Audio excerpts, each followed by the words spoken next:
Apakah Anda pernah merasa goyah saat berdiri dari kursi? Atau pernah menolak undangan keluarga karena takut kehilangan keseimbangan di depan umum? Jika ya, Anda tidak sendiri.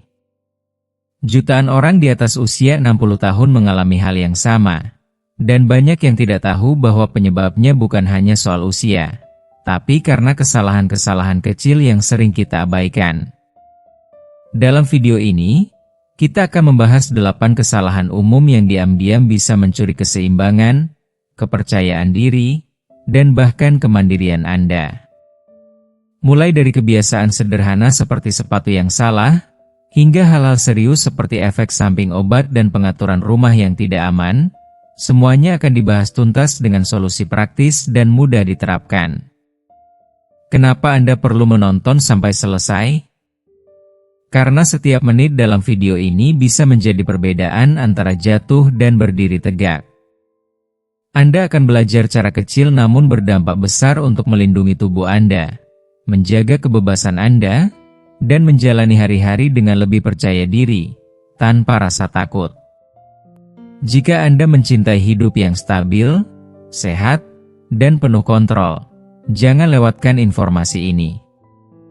Mari kita mulai perjalanan kecil menuju tubuh yang lebih kuat, rumah yang lebih aman, dan hari-hari yang terasa lebih ringan. Kalau Anda belum subscribe, tekan tombol subscribe dan loncengnya ya, biar gak ketinggalan video baru. Kalau suka topiknya, komentar angka 1. Kalau kurang cocok, tulis 0. Masukan Anda sangat berarti. Sekarang, ayo mulai videonya. Ada langkah-langkah kecil, sederhana, namun sangat berarti yang bisa kita ambil mulai hari ini untuk merasa lebih kuat, lebih stabil, dan jauh lebih aman. Langkah-langkah ini bukan hanya soal fisik, tapi tentang rasa tenang dalam hati, rasa percaya diri dalam diri, dan keyakinan bahwa kita mampu menjalani hari-hari dengan mantap. Dan yang terpenting, kita tidak sendirian. Kita bisa melakukan ini bersama. Kita saling menguatkan. Mari kita mulai dari kesalahan yang paling sering terjadi, dan paling sering diremehkan, memakai sepatu yang salah. Ketika berbicara tentang keseimbangan, kebanyakan dari kita langsung terpikir olahraga, terapi, atau bahkan obat-obatan. Tapi tahukah Anda? Salah satu penyebab paling umum mengapa wanita lanjut usia mulai kehilangan stabilitas justru berasal dari sesuatu yang tampak sepele, sepatu. Ya, dari bawah, dari apa yang kita kenakan di kaki setiap hari. Saya harus jujur. Selama bertahun-tahun, saya memakai sepatu balet kecil. Sepatu yang terlihat manis, sederhana, mudah dipakai, dan saya pikir nyaman. Tapi semua itu berubah di suatu sore yang tak akan pernah saya lupakan. Saya sedang berjalan di trotoar dekat rumah, menikmati udara sore yang tenang. Namun dalam sekejap, sepatu balet saya tersangkut di tepian semen yang sedikit terangkat. Saya hampir jatuh menabrak semak mawar berduri. Saya ingat napas saya tertahan, tangan saya gemetar, dan jantung saya berdetak begitu kencang. Itu bukan sekadar hampir jatuh. Itu adalah peringatan. Itu adalah wake up call saya, peringatan keras bahwa saya tak boleh terus mengabaikan sinyal dari tubuh saya. Karena saat usia bertambah, tubuh kita pun berubah. Bentuk kaki kita tak lagi sama. Lengkungan kaki mulai merata, bantalan lemak di telapak kaki menipis, dan otot di pergelangan kaki kehilangan refleksnya yang dulu cepat. Apa artinya? Sepatu yang dulu nyaman, yang kita anggap aman, kini bisa menjadi ancaman nyata. Ancaman yang bisa menjatuhkan kita secara harfiah dan emosional. Sepatu yang baik bukan sekadar penutup kaki. Sepatu adalah pondasi hidup kita sehari-hari. Dan jika pondasi itu lemah, maka seluruh tubuh kita, seluruh rasa percaya diri kita, ikut terguncang. Maka, pertanyaannya, seperti apa sepatu yang benar-benar aman dan mendukung saat ini? Pertama, sol sepatu harus kuat dan tidak licin. Jangan lagi memakai sepatu dengan bagian bawah yang halus, aus, atau mudah tergelincir. Kedua, struktur dan dukungan sangat penting. Pilih sepatu yang menopang pergelangan dan lengkungan kaki, bukan yang longgar atau asal muat. Ketiga, bantalan yang nyaman. Sepatu dengan busa memori atau tumit yang mendukung sangat membantu, apalagi jika Anda sering berjalan di ubin atau permukaan keras seperti beton. Dan jangan remehkan ukuran. Sepatu yang terlalu longgar bisa membuat Anda tersandung, dan sepatu yang sempit bisa mengganggu sirkulasi. Banyak dari kita berpikir, saya tak mau pakai sepatu ortopedi, itu jelek. Tapi dengarkan ini, pasar telah berubah. Dunia sepatu kini sudah jauh lebih peduli. Ada begitu banyak pilihan yang modis, indah, dan tetap menopang kaki dengan luar biasa baik. Saya sendiri menemukan sepasang sepatu berwarna abu lembut dengan aksen bunga kecil. Mereka tampak cantik, elegan, dan, yang terpenting, saya merasa aman saat memakainya. Dan soal sandal rumah, saya dulu juga memakainya seharian. Lembut, empuk, hangat. Tapi licin. Sangat licin. Saya nyaris tergelincir sambil membawa keranjang cucian. Bukan sekali, tapi berkali-kali. Sekarang, bahkan di dalam rumah, saya memilih sepatu rumah dengan sol yang mantap. Bukan sepatu bot berat, tentu saja, tapi cukup kuat untuk menopang dan memberi cengkeraman yang baik. Dan apa hasilnya? Saya berjalan lebih tegak. Saya merasa lebih seimbang. Saya tidak lagi tersandung karpet atau terpeleset di lantai ubin. Perubahan kecil, tapi hasilnya sangat besar. Ini bukan hanya soal sepatu. Ini soal rasa aman, rasa percaya diri, dan kadang, perbedaan antara hari biasa dan perjalanan ke ruang IGD. Dan ingat, kesalahan kedua yang tak kalah penting, melewatkan latihan kekuatan. Saya tahu ini bisa mengejutkan. Saya pun dulu berpikir latihan kekuatan itu hanya untuk anak muda, yang pergi ke gym, mengangkat beban besar, berkeringat di kelas kebugaran yang penuh suara musik keras dan pakaian ketat. Bukan dunia saya. Tapi saya salah besar. Saya dulu merasa cukup aktif. Jalan kaki keliling kompleks, bersih-bersih rumah, menyapu teras, bahkan sesekali mencabuti rumput liar di taman kecil belakang rumah. Saya pikir itu sudah cukup. Saya merasa, setidaknya saya tidak duduk diam seharian, bukan? Tapi ternyata, kenyataannya jauh dari apa yang saya sangka. Fakta menyakitkan yang jarang dibicarakan adalah, setelah usia 50 tahun, tubuh kita mulai kehilangan massa otot setiap tahunnya. Bukan sekadar sedikit, tapi perlahan dan terus-menerus, kita kehilangan kekuatan yang pernah dengan mudah kita miliki. Dan hal ini terjadi begitu diam-diam, begitu senyap, hingga suatu hari kita menyadarinya saat mencoba bangkit dari kursi rendah dan, tanpa kita sadari, kita membutuhkan dua tangan dan dorongan penuh tenaga hanya untuk bisa berdiri. Jika Anda masih menonton video ini dan merasa pelajaran-pelajaran ini bermanfaat, silakan komentar angka 1 di bawah agar saya tahu bahwa Anda masih menonton video ini bersama saya. Itu bukan hanya soal penuaan. Itu adalah tanda nyata kehilangan kekuatan otot. Tapi inilah kabar baiknya, kondisi itu bisa dibalik. Saya tahu karena saya mengalaminya sendiri. Saya tidak langsung mendaftar ke gym mahal atau membeli alat olahraga canggih. Saya mulai perlahan, sederhana, dan dari rumah.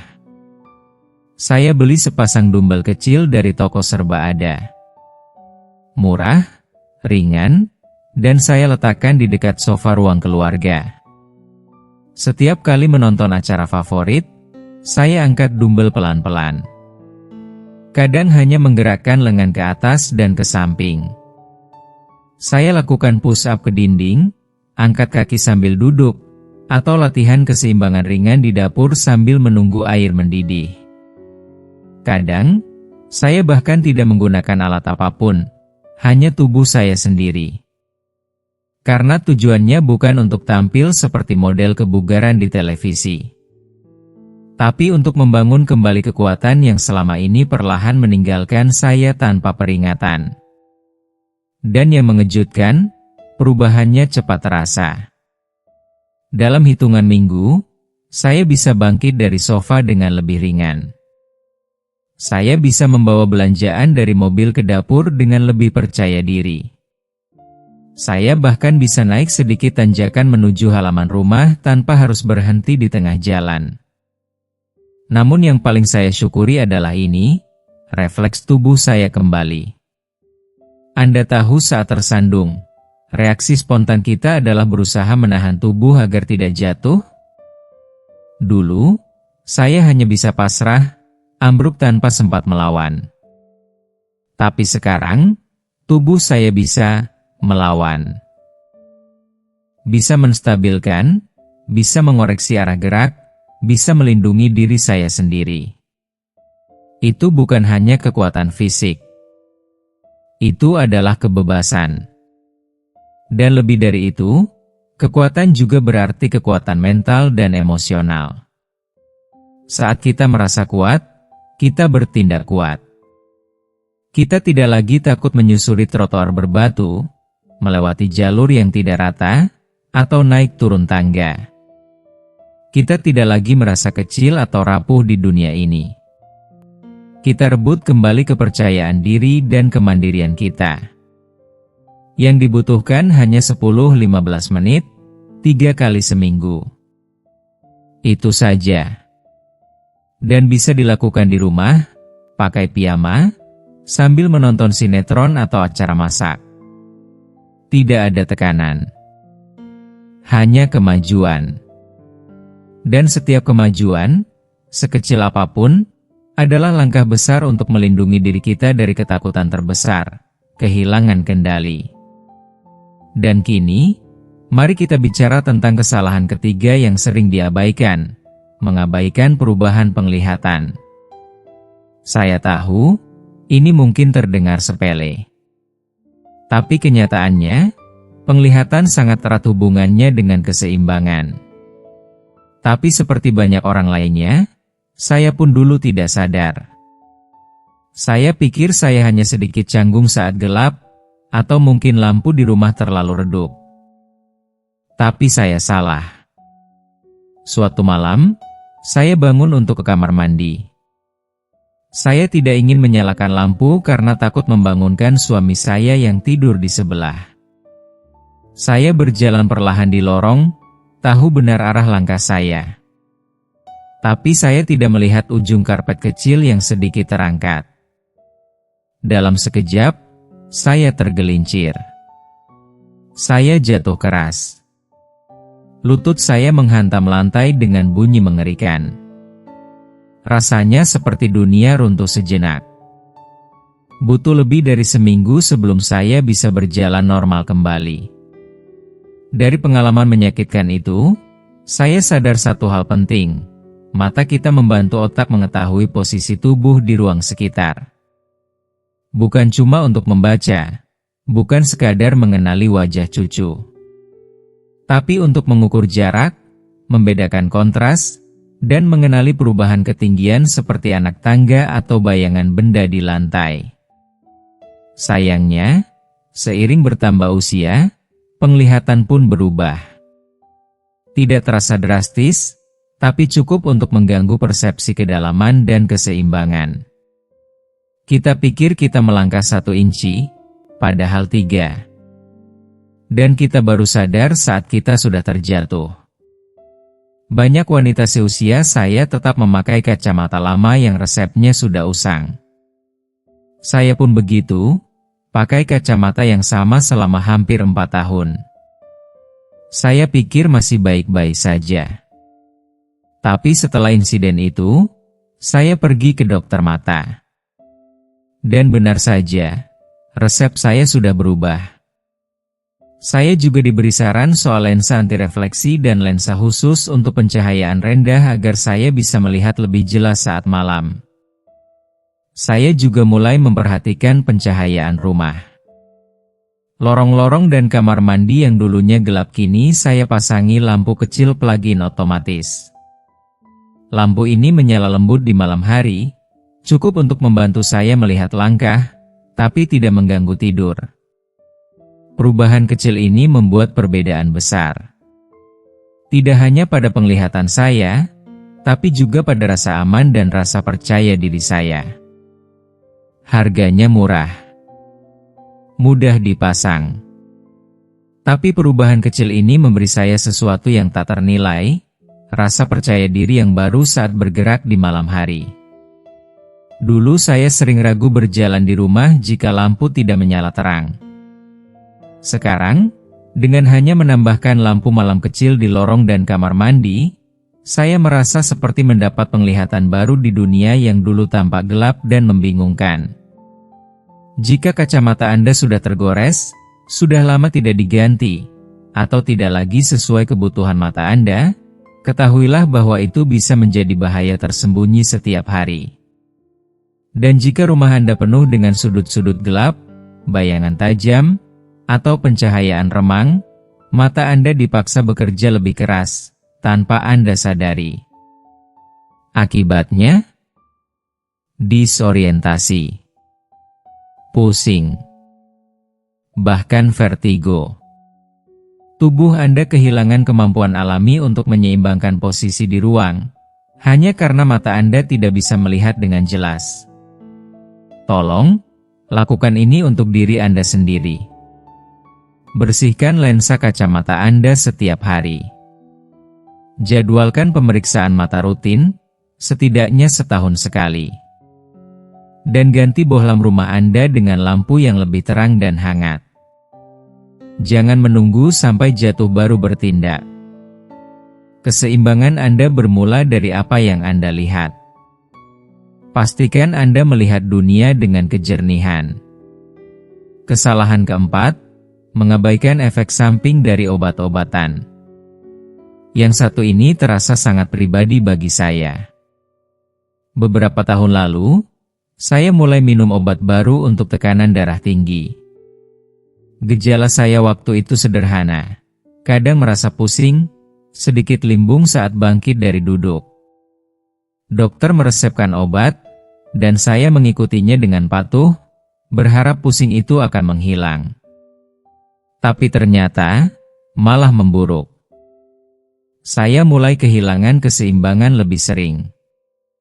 Saat berdiri dari sofa, ruangan terasa bergeser, seolah lantai sedikit miring.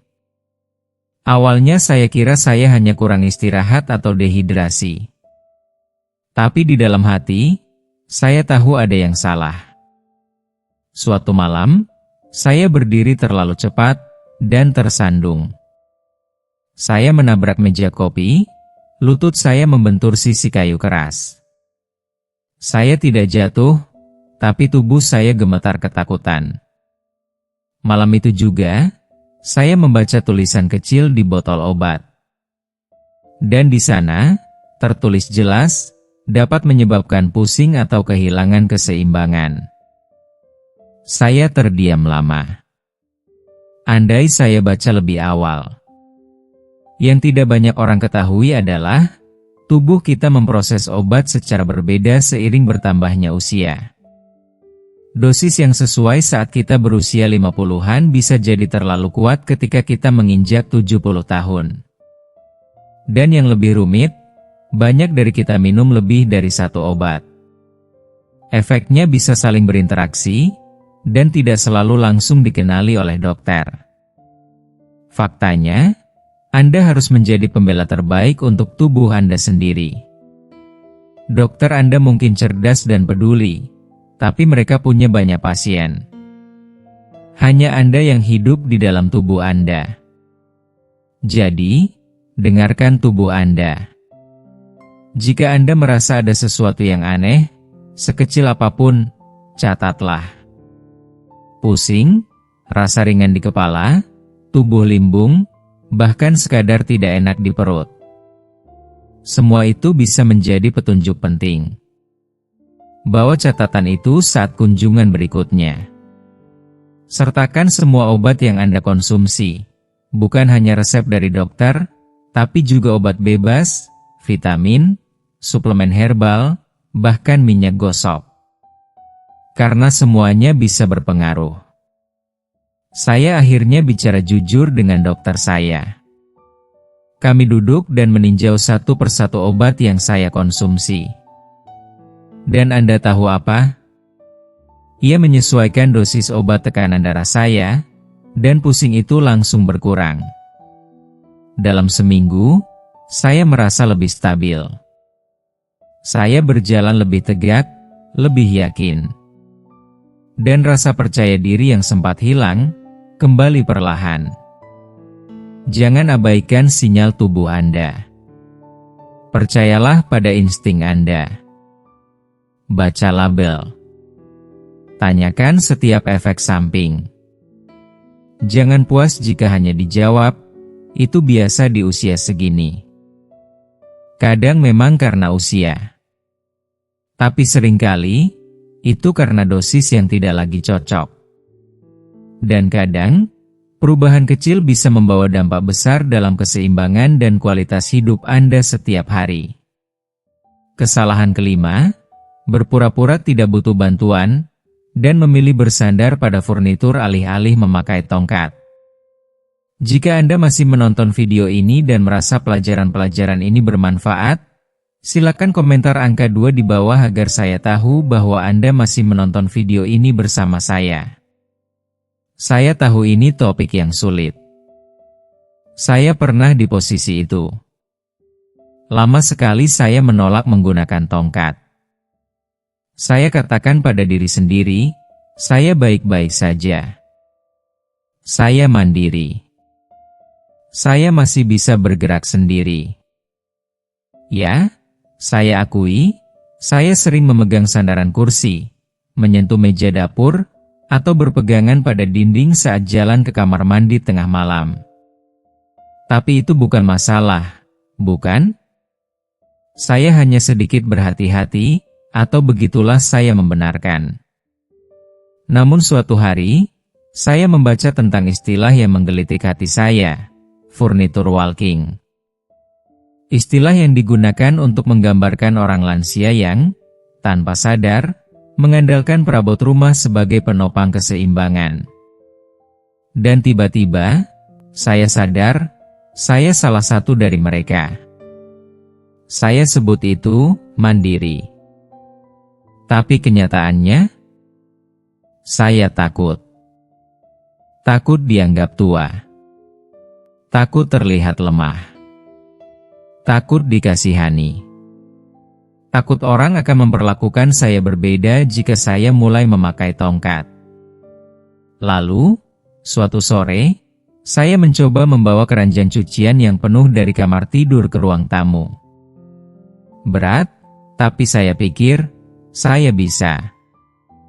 Tapi saat melewati ambang pintu, keranjang bergeser, dan saya kehilangan keseimbangan.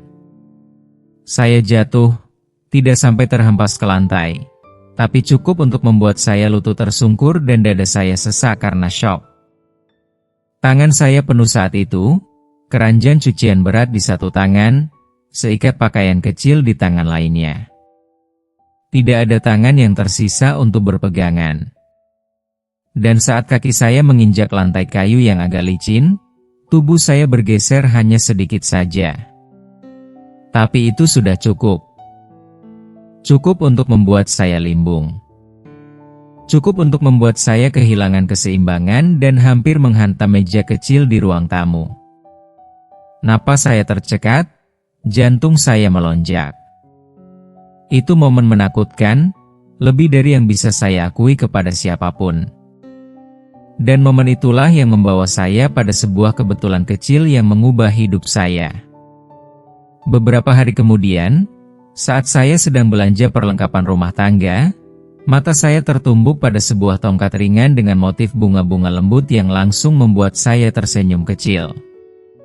Warnanya hangat, desainnya manis, dan yang lebih penting, gagangnya terasa nyaman di tangan. Saat saya mencobanya, saya merasa lega. Bukan malu, bukan takut dinilai orang. Tapi justru lega karena sekarang saya memiliki sesuatu yang memang dirancang untuk membantu saya berjalan dengan aman. Bukan lagi bergantung pada kursi, meja, atau dinding, perabotan yang jelas tidak diciptakan untuk menopang tubuh manusia. Sejak hari itu, saya berjalan lebih tegak. Langkah saya lebih tenang, lebih yakin. Saya tak lagi merasa seperti harus siap menangkap diri sendiri setiap beberapa meter. Saya berjalan sebagai wanita yang tahu dirinya berharga dan pantas untuk merasa aman. Dan ini mungkin hal yang paling mengejutkan, tak ada satu orang pun yang menatap saya dengan kasihan. Tidak ada lirikan menyakitkan atau senyum iba. Sebaliknya, banyak orang malah memuji tongkat saya. Mereka bilang betapa elegannya desainnya, betapa cantiknya warnanya. Salah satu kasir bahkan berkata, "Saya harap ibu saya mau pakai tongkat se-stylish itu." Itulah momen saya sadar, menggunakan tongkat bukan tanda kelemahan. Bukan tanda menyerah. Justru sebaliknya, itu adalah pilihan untuk kuat. Pilihan untuk aman. Pilihan untuk bebas dari rasa takut. Jika Anda mulai sering meraih furnitur, bahkan hanya jaga-jaga, itu tubuh Anda sedang meminta bantuan. Dan tidak ada yang lemah dari mendengarkan tubuh sendiri. Kesalahan keenam, menghindari latihan keseimbangan. Terus terang, saya bahkan tidak tahu bahwa latihan keseimbangan itu ada. Saya kira, kalau kita berjalan kaki dan kadang-kadang berdiri cukup lama di dapur, itu sudah cukup. Tapi semuanya berubah saat saya mengikuti kelas kebugaran lansia di pusat komunitas. Saya datang karena ingin lebih bugar, dan saya pikir kegiatannya hanya sekadar stretching ringan atau mungkin yoga duduk. Tapi ternyata saya harus berdiri dengan satu kaki, berjalan lurus dari tumit ke jari kaki, dan melakukan gerakan kecil yang kelihatannya sepele, tapi membuat saya hampir jatuh. Saya goyah. Saya gemetar. Dan saya terkejut, karena saya baru sadar, selama ini saya hampir tidak pernah melatih keseimbangan. Saya selalu kira keseimbangan itu alami, seperti bernapas. Tapi saya keliru. Seiring bertambahnya usia, keseimbangan bisa memudar. Bukan karena kita malas atau ceroboh, tapi karena kita berhenti menggunakannya. Pergelangan kaki jadi kaku. Otot inti melemah. Otak kita tidak lagi terbiasa dengan penyesuaian kecil yang dulu otomatis. Keseimbangan itu seperti bahasa tubuh. Kalau tidak sering dipakai, kita akan lupa cara berbicaranya. Namun inilah bagian terbaik, keseimbangan bisa dilatih kembali. Bahkan jika Anda sudah berusia 70-an atau 80-an. Tubuh Anda masih bisa belajar. Masih bisa tumbuh. Masih bisa kuat. Saya mulai dari hal-hal kecil. Berdiri dengan satu kaki selama 15 detik sambil gosok gigi. Jalan lurus bolak-balik di lorong rumah. Pindahkan berat badan dari kaki kiri ke kanan sambil memegang kursi. Semuanya sederhana. Tak butuh alat mahal. Tak perlu keluar rumah. Yang dibutuhkan hanya niat dan beberapa menit dari hari Anda. Dan hasilnya luar biasa. Saya merasa lebih stabil. Saya tak lagi merasa siap jatuh setiap kali berdiri dari kursi. Saya bisa menuruni trotoar kecil tanpa khawatir terperosok.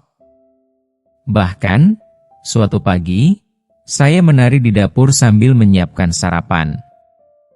Lagu lama dari radio mengalun, dan kaki saya bergerak dengan bebas seperti dulu. Saya tersenyum lebar. Air mata saya hampir jatuh. Karena keseimbangan bukan sekadar fisik. Itu emosional. Itu psikologis. Itu tentang percaya kembali pada tubuh sendiri. Jika Anda tidak tahu harus mulai dari mana, tak perlu khawatir. Banyak sekali sumber gratis yang bisa membantu. Video latihan di YouTube, kelas lansia di pusat komunitas, panduan keseimbangan daring. Bahkan beberapa asuransi menawarkan program kebugaran untuk lansia. Jangan tunggu sampai jatuh baru sadar pentingnya keseimbangan. Latihan keseimbangan itu seperti sikat gigi. Sederhana. Rutin. Tapi mengubah hidup Anda. Cukup 5-10 menit, beberapa kali seminggu, dan Anda bisa melindungi diri Anda dari hal-hal yang tidak Anda sadari sedang mengintai. Dan itu membawa kita pada kesalahan ketujuh, kurang minum air. Dari semua hal yang saya pelajari tentang penuaan, ini mungkin yang paling mengejutkan dan paling sering diabaikan. Kita tahu bahwa air itu penting. Tapi kita tidak sadar seberapa besar pengaruhnya terhadap keseimbangan dan kestabilan tubuh. Dehidrasi ringan, yang terjadi diam-diam sepanjang hari, bisa menyebabkan lebih dari sekadar haus. Ia bisa menyebabkan pusing, kebingungan, kelelahan, rasa ringan di kepala saat bangkit dari duduk. Saya pernah merasakan semuanya, dan saya tidak mengerti apa penyebabnya. Saya pikir saya kurang tidur. Tapi ternyata saya hanya kurang minum air. Dan yang mengejutkan, itu benar-benar meningkatkan risiko jatuh. Banyak dari kita tidak menyadari bahwa dehidrasi ringan saja bisa menggoyahkan keseimbangan tubuh, terutama saat berdiri dari duduk. Tapi ini bukan soal lupa minum air karena malas atau ceroboh. Ini bagian yang rumit dan sering tidak kita sadari. Seiring bertambahnya usia, tubuh kita tidak lagi memberi sinyal haus sekuat dulu. Sistem alarm internal kita menjadi sunyi. Kita tidak merasa haus, padahal tubuh sebenarnya sudah kekurangan cairan. Saya mengalaminya sendiri. Bertahun-tahun saya merasa baik-baik saja. Saya minum teh hangat di pagi hari, kopi manis di sore hari, dan sedikit air saat makan malam. Rasanya cukup, kan? Tapi kenyataannya, tidak. Saya baru sadar ketika gejala mulai muncul perlahan. Sakit kepala yang datang tanpa alasan, kelelahan di sore hari, dan sensasi ringan di kepala setiap kali berdiri terlalu cepat. Saya pikir itu hanya efek usia. Saya pikir saya hanya perlu istirahat lebih banyak. Tapi semuanya berubah saat saya bertemu dokter dan ia bertanya satu hal sederhana. Berapa banyak air yang Anda minum setiap hari? Saya diam. Saya tidak punya jawaban pasti. Dan itu membuat saya merenung. Pulang ke rumah, saya langsung menaruh buku kecil di samping kulkas. Setiap kali saya minum segelas air putih, saya tandai satu garis kecil. Target saya sederhana, 6-8 gelas air putih setiap hari. Tidak termasuk teh. Tidak termasuk kopi. Tidak termasuk soda. Hanya air. Dan apa yang terjadi sungguh luar biasa. saya mulai merasa lebih berenergi sepanjang hari. Tidur saya lebih nyenyak. Sendi-sendi saya terasa lebih ringan. Bahkan, kulit saya tampak lebih cerah. Tapi yang paling penting, saya merasa lebih seimbang. Tidak lagi terhuyung saat berdiri. Tidak lagi goyah di pagi hari. Maka ini saran saya, letakkan air di tempat yang mudah terlihat. Di meja samping tempat tidur. Di samping kursi favorit Anda. Di tas saat Anda bepergian. Kadang kita hanya perlu botol yang cantik, atau tambahan irisan lemon atau mentimun segar, agar air terasa lebih menyenangkan untuk diminum. Kalau air putih terasa membosankan, coba teh herbal tanpa kafein, atau kaldu hangat buatan sendiri. Tapi hati-hati, hindari yang tinggi garam atau gula. Jika Anda masih menonton video ini dan merasa pelajaran-pelajaran ini bermanfaat, silakan komentar angka 3 di bawah agar saya tahu bahwa Anda masih menonton video ini bersama saya. Tujuannya bukan sekadar minum banyak, tapi membuat hidrasi terasa alami, menyatu dengan rutinitas harian, dan cocok dengan gaya hidup kita. Hidrasi mungkin terdengar remeh. Tapi bagi kita, wanita usia 60, 70, 80-an, itu adalah fondasi. Itu adalah sokongan diam-diam yang menjaga otak kita tetap tajam, tubuh tetap stabil, dan jantung tetap berdetak dengan tenang. Minum cukup air adalah salah satu langkah paling mudah, paling murah, dan paling kuat yang bisa kita ambil untuk menjaga keseimbangan, secara fisik dan emosional. Kesalahan ke-8, tinggal di rumah yang tidak ramah terhadap jatuh. Yang satu ini sering kita abaikan. Kita tinggal di rumah yang kita cintai. Rumah yang menyimpan kenangan, tawa, air mata, dan puluhan tahun kehidupan. Tapi justru karena kita terlalu terbiasa, kita berhenti melihat bahayanya. Saya menyebutnya, rumah yang tidak ramah jatuh. Kita merasa mengenal setiap sudut, setiap ubin, setiap anak tangga. Tapi tubuh kita berubah. Dulu bisa melangkah cepat, sekarang perlu waktu. Dulu bisa menginjak karpet usang tanpa pikir panjang, sekarang bisa jadi pemicu tergelincir yang berbahaya. Saya sendiri baru sadar saat membawa keranjang cucian di pagi hari. Tangan penuh. Langkah biasa.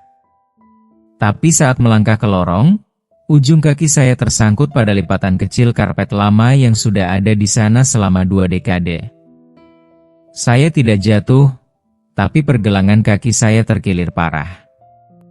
Rasa nyeri itu bertahan berminggu-minggu. Dan lebih menyakitkan lagi, saya tidak bisa ikut jalan pagi, rutinitas kecil yang selama ini saya nikmati dengan damai. Cedera itu menjadi peringatan yang membuka mata saya. Saya mulai melihat rumah saya dengan cara baru. Bukan sebagai tempat tinggal, tapi sebagai tempat yang harus melindungi saya. Dan saya kaget. Di kamar mandi tidak ada pegangan tangan. Ubinnya licin, dan kesetnya sering bergeser. Di lorong hanya ada satu bohlam tua yang remang. Di dapur, wajan favorit saya disimpan di rak bawah, memaksa saya membungkuk dan memutar badan setiap kali ingin memasak. Semua itu terasa biasa selama puluhan tahun. Tapi sekarang, semua itu adalah risiko. Jadi saya mulai membuat perubahan kecil, tapi bermakna. Saya singkirkan semua karpet longgar, menggantinya dengan alas anti-selip. Saya pasang pegangan tangan di dekat toilet dan di dalam shower. Saya ganti bohlam tua dengan lampu LED hangat yang lebih terang. Saya beli lampu malam dengan sensor gerak untuk lorong dan kamar mandi. Dan saya pindahkan wajan serta peralatan penting ke rak setinggi pinggang agar tak perlu membungkuk lagi.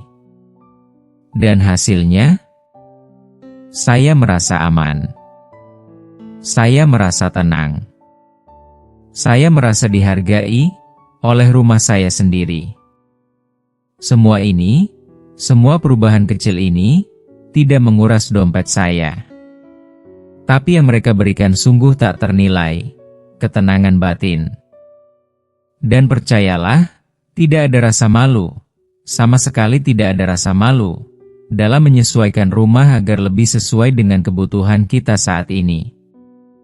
Banyak dari kita dibesarkan dengan gagasan bahwa mandiri berarti tidak bergantung pada siapapun. Tapi kenyataannya, memodifikasi rumah bukan bentuk kelemahan. Itu bukan memanjakan diri. Itu bentuk perlindungan atas kemandirian yang telah kita perjuangkan seumur hidup. Itu cara kita berkata pada tubuh kita, "Aku peduli padamu." Dan lebih dari itu cara kita menciptakan ruang yang tak hanya aman untuk kita sendiri, tapi juga nyaman untuk anak, cucu, teman, atau siapapun yang kita cintai. Berikut ini adalah daftar kecil, tapi bermakna, yang saya sarankan untuk siapapun di atas usia 60. Singkirkan karpet yang mudah tergelincir atau ujungnya tertekuk. Rekatkan kabel listrik ke dinding atau sembunyikan di balik furnitur agar tidak jadi jebakan tak terlihat. Pasang pegangan tangan di kamar mandi, bukan hanya di dalam shower, tapi juga di dekat toilet, tempat kita mungkin berdiri dan duduk lebih dari yang kita sadari. Tambahkan lampu malam dengan sensor gerak di lorong, kamar tidur, dan kamar mandi, karena kita semua bangun di malam hari. Simpan barang-barang yang sering digunakan di rak setinggi pinggang, agar tidak perlu membungkuk, menjinjit, atau memanjat bangku. Gunakan kursi mandi jika Anda sering merasa lelah saat mandi. Pastikan semua tangga, sekecil apapun, memiliki pegangan tangan, idealnya di kedua sisi. Ini bukan renovasi besar-besaran. Ini bukan proyek mahal. Tapi ini adalah langkah-langkah kecil yang membuat perbedaan besar. Ini adalah pilihan untuk hidup lebih bebas, lebih percaya diri, dan yang terpenting, lebih tenang. Karena pertanyaannya bukan, apakah kita akan jatuh, tapi bagaimana caranya agar kita tidak jatuh? Dan jawabannya bukan ketakutan. Jawabannya adalah persiapan. Jadi, luangkan waktu sejenak, hari ini, atau akhir pekan ini. Lihatlah rumah Anda seolah-olah Anda baru pertama kali memasukinya. Tanyakan pada diri sendiri, apa yang membuat saya merasa aman, dan apa yang membuat saya was-was? Lalu, mulailah. Sedikit demi sedikit. Tidak perlu sekaligus. Tapi dengan niat dan kasih sayang kepada diri sendiri. Karena Anda layak tinggal di tempat yang merawat Anda, sama seperti Anda telah merawat orang lain sepanjang hidup ini. Dan sekarang, mari kita kembali sejenak. Inilah 8 kesalahan kecil, yang diam-diam, perlahan-lahan, mencuri keseimbangan kita, rasa percaya diri kita, bahkan kadang, kemandirian kita. Beberapa terlihat sepele, seperti memakai sepatu lama yang tak lagi menopang, atau lupa minum air. Yang lain lebih tersembunyi, seperti efek samping obat, atau perubahan penglihatan yang tak terasa tapi mengubah segalanya. Tapi semua ini, jika dibiarkan bersama, membentuk risiko nyata. Namun inilah kabar terbaiknya. Anda tidak harus menerimanya sebagai bagian dari menua. Anda punya lebih banyak kekuatan dari yang Anda kira. Anda punya lebih banyak kendali daripada yang orang lain sangka. Dan yang paling penting, Anda tidak sendirian. Saya ingin Anda tahu, dari hati saya yang terdalam, Anda masih mampu untuk menjadi kuat. Anda masih layak untuk merasa stabil. Dan Anda masih pantas untuk menjalani hidup yang terasa aman, seimbang, dan damai. Jika Anda pernah merasa takut untuk menuruni jalan menurun yang tidak rata. Jika Anda pernah menolak undangan keluar rumah karena takut kehilangan keseimbangan. Jika Anda pernah diam-diam berpikir, bagaimana kalau saya jatuh dan tidak ada orang di sana? Maka pesan ini untuk Anda. Mulailah dari satu langkah kecil. Satu perubahan sederhana. Dan lihatlah bagaimana tubuh Anda merespons dengan rasa syukur. Karena tidak ada kata terlambat untuk mencintai diri sendiri lebih dalam, dan menciptakan hidup yang aman, bermakna, dan penuh kekuatan, dengan langkah yang mantap, satu demi satu. Sekarang, setelah Anda menyimak 8 kesalahan umum yang sering terjadi seiring bertambahnya usia, apa yang paling membuka mata Anda? Apakah itu soal pentingnya hidrasi? Tentang sepatu yang menopang keseimbangan? Atau mungkin Anda baru menyadari bahwa rumah yang Anda cintai perlu sedikit penyesuaian demi keselamatan? Tulis di kolom komentar satu hal yang paling Anda pelajari hari ini dan berkomitmen untuk mulai menerapkannya dalam hidup Anda. Karena perubahan besar dimulai dari satu langkah kecil, dan langkah itu bisa Anda ambil hari ini. Jika Anda menyukai video ini, silakan tinggalkan komentar di bawah, dan jangan lupa untuk like, share, dan subscribe ke channel YouTube kami. Kami di sini untuk mendukung Anda, untuk hidup yang lebih kuat, lebih seimbang, dan lebih percaya diri setiap hari. Sampai jumpa di video berikutnya.